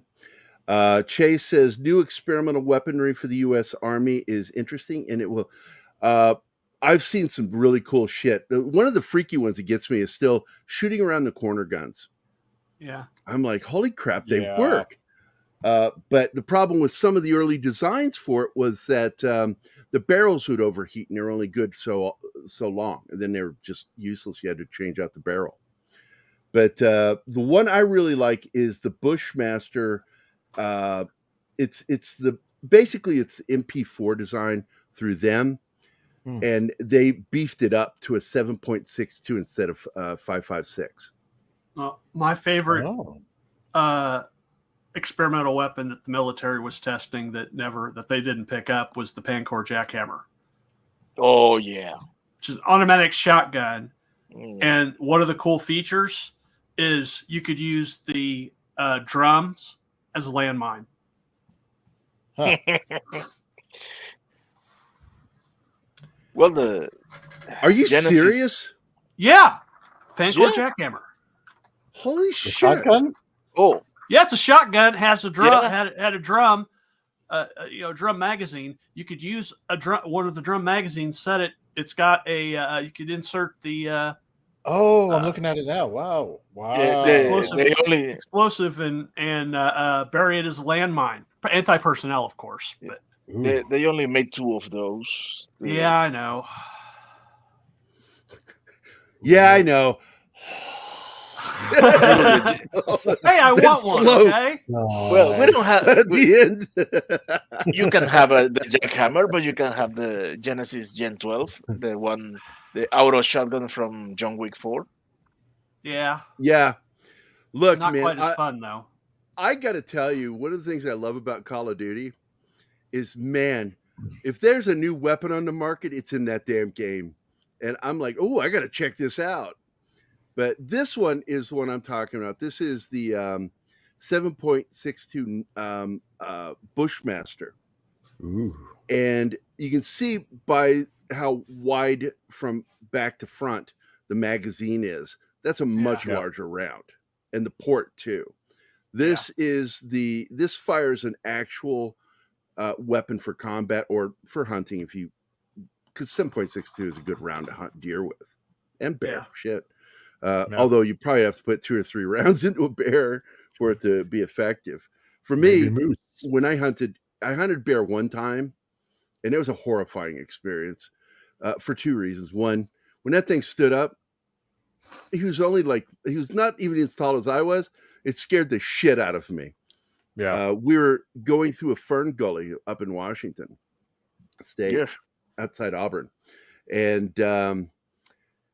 I had seen, we had seen, it was 3 of us, we had seen the bear droppings. And I made a joke like, oh, that's so nice of them to pile them like cannonballs. Gary, I need to interrupt you, man. This conversation here that I'm going to show is this is the shit here. Look. I wonder what it would take to get Zoe to get back there, Gary, stuffed like a bear. First of all, there's no Y at the end of her name. Then we Anima response. I could request it. I could request it of her. You know, I could request for Anima and for Zoe to make sure I'm stuffed like this. No. And on the brass going, I think it might fall. It's like what it should say. And look, pennies. Contribution. Build a bear Gary with a backdoor quote. And then them sons of bitches. I love this shot, man. Rance was that shot around corner guns, but not drones, B-size bombs that fly. They scare me too. They really do. The fact that they can put small explosives and just fly a little drone into a person and kill them. But to go back to the bear thing, we had just come upon a pile of fresh, and how do you know it's fresh? Beyond the moisture, the obvious moisture, because it's shiny on the surface, is the steam coming off it. Yep. And you could see the steam before you even saw the poop in this beautiful fern gully. It was really beautiful. And we're walking through, the sun's coming through because it's a split into trees, and the sun's right on it. We're walking through, and I see the poop, and the first thing I said, it's very nice of it to pile it up like cannonballs, because it was a pile of little round turds. And just as soon as I made the joke, he says, well, it's close. And then everybody stops. And then I look up and stop because I see why they're stopped, because there's the bear.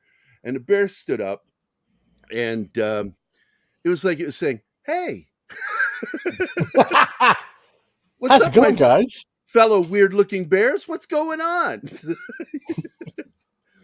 And I I had those 12 gauge slugs, and that's what I shot it with, right in the chest. Dropped it with one shot, and it died quickly, but I felt horrible after I did it. And I told the guy I was with, I won't say his name because he's in prison now. And I don't want to explain why, because his wife told me what happened. I'm like, ugh. He was one of the guys I served with as a paramedic for King County Ambulance. And I told him, I said, I felt like I shot a human being. It's what it felt like. It felt really awful. Oh, no. And I said, I don't ever want to do that again. And he goes, nah, man. He said, you'll feel different when we eat it. And we did. We his mother and his dad had a huge smokehouse, and they smoked it into summer sausage. Made summer sausage with the bear meat, because bear meat. I think Bill will have something to say about that. Bill has his own smokehouse, right? I did not know that. Oh yeah. So she smoked up some sausage with the bear meat, and it was really good. And I mean, this moment didn't happen, but I definitely ate that sausage, and I didn't feel bad eating the sausage at all.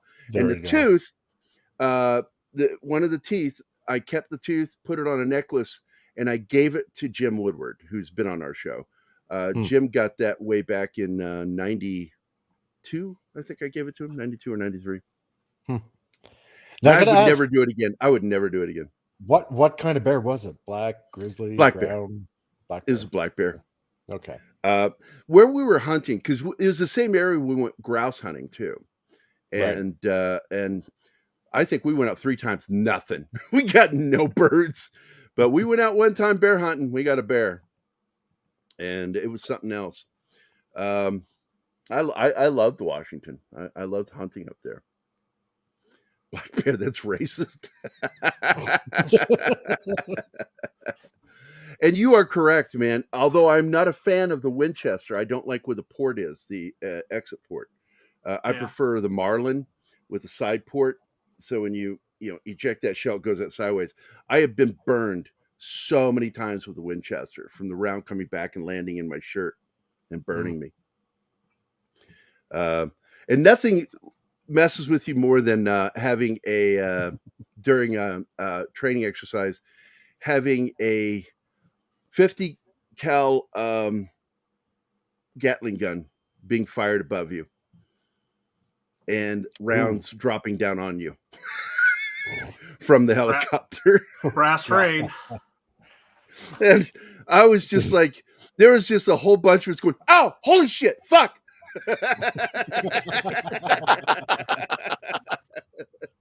That brass is hot coming out of that helicopter. I'm singing in the casings. And I think one of the guys said, "Those fuckers did it on purpose." And I'm like, I would too if I could do it. Dropping hot brass on people. Hell yeah. As a veteran sniper, I love the 308 in the 90s. Hey, man, I got to tell you, it's a hell of a round, the 308. It's one of my preferred rounds to hunt with. It's a great round. But anyway, we are coming up near the end here. Let's do our wrap up. Next week, what are we going to be doing next week? What's our show next week? Anybody know? Doing stuff. Oh, I'm glad you said Dune stuff, because it made me think Dune. I would love to talk about Dune. Monday, Military Monday, I'm going to be doing Tears in the Sun, which is a very good film.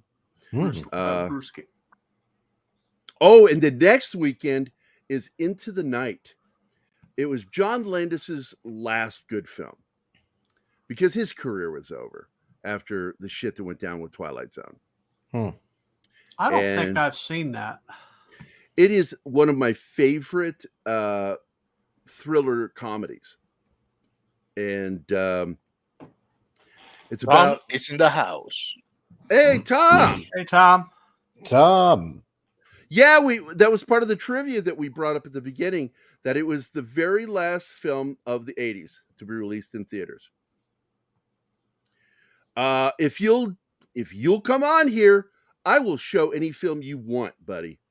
Yep. But you have to be on the show with us. Well, and Coming to America is definitely on the list. Unless it's something like Debbie Does Dallas or something. I would do that film. I would just put little happy, Mr. Tickle Trunk faces. Actually, I've even because I got permission from Monkey Jeebus because he said something yesterday about using his face, and I'll put his face over it. Him and Mr. Tickle Trunk rotated around over Nice. the boobies and little yummy areas. I say yummy because they are yummy.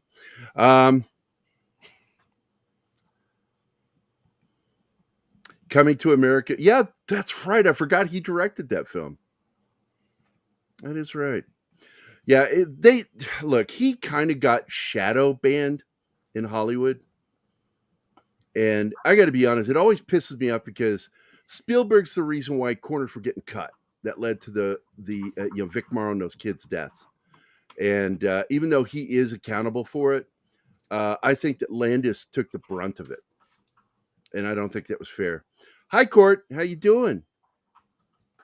Hope you're having a good weekend. Happy Easter to everybody. Tom, I want you on the show. And we'll do that one. I'll bump it up. You just got to come on and talk about the show with me. And anybody else jump on right now? Let's see. Hold on. Wait a second. Nope. Go ahead. He was on set, though, and pushed the shit. That's the problem. But yeah, I don't know. Landis was always a bit of a weirdo, too. Yeah, he's an oddball. So when you see his son being weird, you kind of figure it's a chip off the old block. But he really did some great films that I love. American Werewolf in London, National Lampoon's Animal House, and Running Scared, or not Running Scared. Shit, I just forgot the name of the film. We're doing it next week. Into the Night. Yeah. I love the movie Into the Night. It has some great moments in it. Great comedy.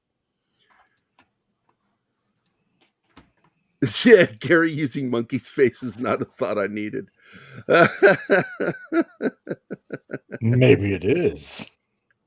Well, have fun at the car show, Courtney. Three Amigos is another film I'd love to do a slideshow and talk about and do some trivia on it. I enjoyed the crap out of that film. It has one of my favorite jokes that I still tell to this day. It's a dad joke, which is, oh, look, it's a mail plane. You know how I know it's a mail plane? Little balls underneath.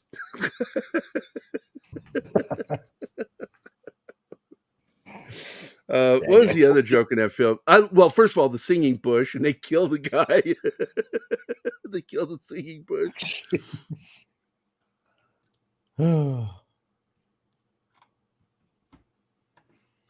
No, you're right, because Eddie was not funny in that film. That was not a good film. Not a fan of that film. I did like I actually kind of liked that video you sent me. That was the TV, not reboot, but sort of like his son. They did the pilot film for TV. It wasn't terrible. It was good, but it wasn't terrible. I enjoyed that. I must have missed that one joke at the house with the rich people was dumb. I was like, that's just not very well written. Yeah, it never got picked up. You sent me the link for that, and I watched it, and I appreciate that, man. I actually am looking forward to seeing this new film if they do one. Maybe he's got his heart back. I don't know. It seemed like he just sort of gave up. Like you said, he wasn't funny. Eddie Murphy just sort of like went through this thing where he's like phoning it in. He just didn't even try anymore. They're supposedly doing a new Shrek reboot with all the original cast. Look, so they're all coming back. If they bring the original cast, I'm okay with it as long as it's not woke and makes fun of woke. Panel is required to wear sweaters during the Three Amigos. I also love the Three Amigos salute. Yes. It was great. God, I love it. Netflix got the rights to Beverly Hills Cop 4 and 5. He wanted to do serious work. That was why 3 was not as funny. Huge mistake. That's what people were paying money to see, is him being wisecracking. Yeah. Put a banana up your tailpipe. I'm happy to see Judge Reinhold's back because I've known him since high school, man. And he's really a nice guy, but he kind of got shadow banned too because he's conservative in a liberal world. Yeah. Is he really? Oh, yeah. Yep. Yeah, because I always wondered what happened to him. Yeah, Hollywood. Figures. Kind of blacklisted him. But I'm glad that they gave him a shot at doing something. If you go to his Facebook page, you can see some of the stuff that he posts. He's been arrested too. He's sort of he is not as bad as Quaid. Randy, not Randy Quaid. Is it Randy Quaid? Randy Quaid. It's Randy Quaid. Dennis is He's not as bad as Randy Quaid. Stable one.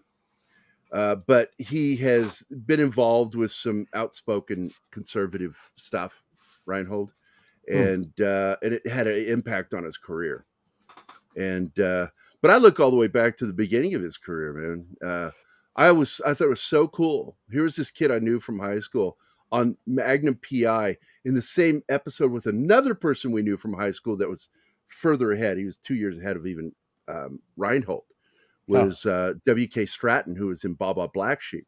So they're in the pilot episode of Magnum PI, and they even do a scene together. And I'm like, holy shit, it's Fred. Yeah, because I remember the pilot, and I was unfortunately it's time. I know. I'm watching the clock right now. Okay. So I will end this. I'll wrap us up here. So I want to thank everybody for being here. Andy Morrow, Veritax, Penny, Shinatsky, Cavatino, Cavalryman, Che, Real Wade Nation, Keely Chow, Anima Confusa, Dragon Ruse, War Monkey, the Peter Vickman fan site, Geek Daddy, Lord Thoth, Rance's Gaming Corner, JWC Reviews, Monkey Jeebus, The Dork Knight, Midnight's Edge After Dark, Tom, and Courtney's Fellowship of Oddballs. I love you guys. I love Court too. Tom, you got to come on. We'll do that. Thanks for being here, guys. KGRA audience, thank you for listening. Hope you had a good show. Enjoyed it as much as we did doing it. That's it, man. Bill? Rumble, thank you for being here. Yeah, thanks, Rumble. Yes. Oh, yeah, thank you, Rumble. And Mike, thanks for dropping in, buddy. All the time. All good. Especially on a Saturday. Live long and prosper. Those sons of bitches. Ma, I'm doing a show.